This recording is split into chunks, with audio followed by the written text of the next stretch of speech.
pikiran baru ekonomi Indonesia sekarang ini dengan Menteri Keuangan Purbaya. Karena berpikir kenapa ada dua macam ekonomi di Indonesia. Dolar kembali ke Amerika. Kalau turun bunga, dolar keluar lagi. Karena orang cari yang lebih tinggi. Kita rupiah, mau apa saya bilang? Emangnya laku di Singapura rupiah, emangnya aku lagi mana? Mau 0% pun saya bilang rupiah tetap ada di bank. Mengarah saya. Ya Pak. Nah, jadi itulah kenapa teori bunga rendah itu terjadi. Setelah saya berkali-kali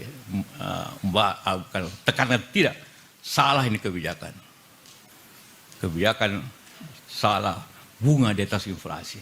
Selalu berpikir Amerika. Nah, semua waktu itu ekonomi kita dari Amerika. Dia anggap dolar itu rupiah sama dengan dolar. Tidak sama sekali. Ya. Walaupun you kasih 1% saya bang kasih. Emangnya dolar bisa rupiah pergi Singapura? Tidak, makin tidak laku. Kita terbalik. Itu dua kesalahan pokok kenapa kita salah ekonomi lambat akibat dua kesalahan ini. Sampai sekarang bank ini masih BCA, bank masih pegang BLBI, bunganya 12%. Nah, ini kesalahan kebijakan yang terjadi seperti itu. Kedua, ya, bagaimana sekarang pertanyaannya? Bagaimana kita menyamakan? Iya, kembali ke produktivitas yang tinggi, kembali kepada suatu yang tinggi bukan hanya di industri, tapi di pertanian.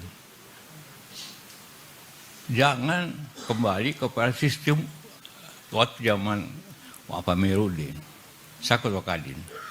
Kita bikin peningkatan produktivitas di 8 komoditi, juga nasional. Nanti kita bicara ekonomi selatan, karena dari ekonomi dunia, ekonomi Indonesia, dan inilah sektorial. Anda lihat penurun produktivitasnya. Tapi kita kemudian ada ajaran baru atau pikiran baru ekonomi Indonesia sekarang dengan Menteri Keuangan Purbaya. Karena berpikir kenapa ada dua macam ekonomi di Indonesia. Ekonomi formal dan underground ekonomi. Yang mereka sebut abu-abu. Tidak bayar pajak, biaya cukai diatur, atau korupsi macam-macam. Itu dibongkar underground ekonomi. Dibongkar Morowali. Kenapa kita dirampok habis-habisan di Morowali?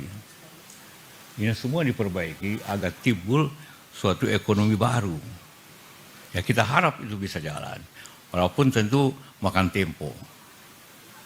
Karena kalau ekonomi abu-abu ini dibongkar, ada ketakutan para pengusaha untuk investasi juga. Ini membalance dua kebijakan ini yang butuh-butuhkan. Membalancing ekonomi. Bagaimana kita bongkar ekonomi abu-abu ini menjadi formal. Ekonomi abu-abu itu dapat dilihat dari pajak. Kenapa ekonomi berkembang tapi tax ratio menurun? Tax ratio kita 10%, kira-kira 10%. Di ASEAN saja itu rata-rata 14%. Kita rendah. Artinya ekonomi jalan tapi tidak bayar pajak. Itu artinya. Jadi underground ekonomi. Atau ekonomi apa. Nah ini yang diperbaiki, underground ekonomi. Dimunculkan. Tapi dengan hati-hati juga. Karena kalau ini dihantam, terus ekonomi yang muncul menjadi takut juga. Ini harus dibalansin. Dibalansin. Bagaimana ekonomi resim berjalan. Download Tribun X sekarang. Menghadirkan lokal menjadi Indonesia.